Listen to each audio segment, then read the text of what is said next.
فلیات بحدیث مثلہ ہی، بس چاہیے کہ وہ لے آئیں، یعنی کافروں کو اللہ تعالیٰ نے یہ کہا ہے کہ تمہارا جو اعتراض ہے اللہ کے رسول نے قرآن مجید گڑھ لیا ہے، پھر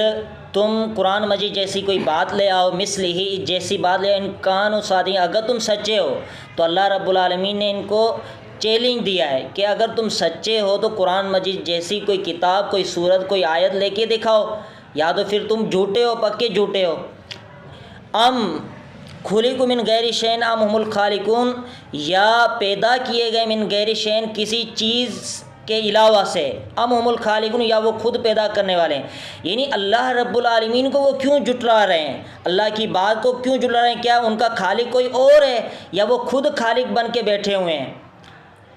ام خلق السماوات، یا انہوں نے آسمان کو پیدا کیا ہے، والارض، اور زمین کو، یعنی ان کافروں نے آسمان اور زمین کو پیدا کیا ہے۔ کیوں ایمان نہیں لے کے آتے اللہ رب العالمین پر؟ ان کو یہ بھی پتہ ہے کہ آسمانوں سے بارش اللہ تعالیٰ نازل کرتا ہے، زمین آسمان کو بھی اللہ تعالیٰ نے پیدا کیا ہے، پھر ان کا کوئی تک بنتا ہے اللہ کی بات کو رد کرنا یا اللہ کی بات کو نہ ماننا۔ بل لا یوقنون، حقیقت یہ ہے کہ لا یوقنون، وہ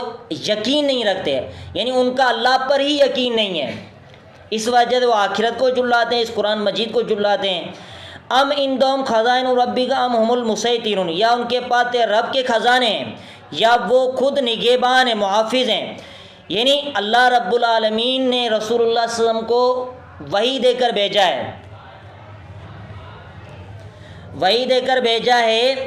تو اس کے بارے میں جو ہے یعنی یہ خود ان کے بعد کیا خزانے ہیں تیرے رب کے، یعنی ان کے بعد فیصلے کرنے کے اختیار ان کے پاس ہیں، جس کی وجہ سے یہ وحی کو جھٹلا رہے ہیں اور کہہ رہے ہیں کہ بھئی ہمیں ضرورت ہی نہیں ہے، ہم خود ہی اللہ کے جو ہے نا قریب ہیں، ہم خود ہی اللہ سے باتیں سیکھ لیں گے۔ تو یا وہ خود ہی نگہبان ہیں، یعنی اللہ تعالیٰ کی طرف سے بھیجے ہوئے خود ہیں، خود ہی اپنی نگرانی خود کر لیں گے، ان کو کسی چیز کی ضرورت نہیں ہے۔ ام لہم، یا ان کے لیے سلم، کوئی سیڑھی ہے، یستمعون فی، جس میں وہ غور سے سنتے ہوں۔